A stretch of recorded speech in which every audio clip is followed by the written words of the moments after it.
সংখ্যক লোক একটি কাজ 60 দিনে করতে পারে। আচ্ছা, কিছু সংখ্যক লোক একটি কাজ 60 দিনে করতে পারে। তারপরে লোক সংখ্যা 8 জন বেশি হলে লোক সংখ্যা যদি আমার 8 জন বেশি হয়, কাজটি শেষ হতে 10 দিন কম সময় লাগে।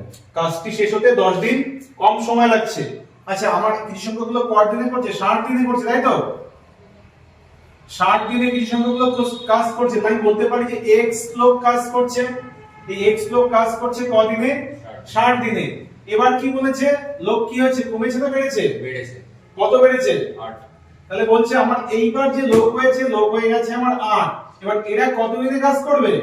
10 দিন কম। এটা 10 দিন কম, মানে 60 দিনে কাজ হতো, মানে এরা কাজ করবে 50 দিনে, তাই তো? তাহলে দেখো এখান থেকে কাটাকাটি করলে কত থাকবে? এদিকে 6x আর এদিকে থাকছে আমার 5x আর 5 এর 40 40x 40 থাকছে। আচ্ছা দেখো 5x আর 6x এখান থেকে যেহেতু দুটোর সামনে প্লাস আছে, তাহলে এদের মধ্যে মাইনাস হয়ে যাবে। তাহলে আমি বলতে পারি শুধু x সমান সমান আমার কত হবে? 40। এইবার কি বলেছে অঙ্কটায়? বলেছে 48 জন লোক কত দিনে কাজটি করতে পারবে? 48 জন কত দিনে কাজটি করবে? আচ্ছা, তাহলে মূল কাজ কোনটা বলতে পারবে? মূল কাজ এই যে এটাও আমার মূল কাজ, এটাও আমার মূল কাজ, যেখানে একটা অপশন পুট করলে আমার বেরিয়ে যাবে। তাহলে আমি বলতে পারি এটাকে যদি নেই, x এর মান বেরিয়েছে আমাদের 40, তাহলে x এর মান 40 আর এদিকে আমার 60, আর কতজন কাজ করবে? 48 জন কাজ করবে।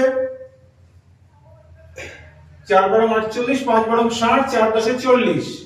তাহলে আমার কত দিন লাগবে? 50 দিন। তাহলে আমাদের অ্যানসার কি হয়ে যাবে? 50 দিন। তার মানে কি এই যে আসল কাজটাকে আমার সব সময় নিতে হবে, এই আসল কাজটাকে নিয়ে আমি এটাকে x এর মান পুট করে তারপরে আমি কতজনকে দিয়ে কাজ করাবো সেটা নিচে বসিয়ে দিয়েছি। ঠিক আছে, এই x এর মান যদি এখানেও বসাতে তাও কিন্তু অঙ্ক হতো।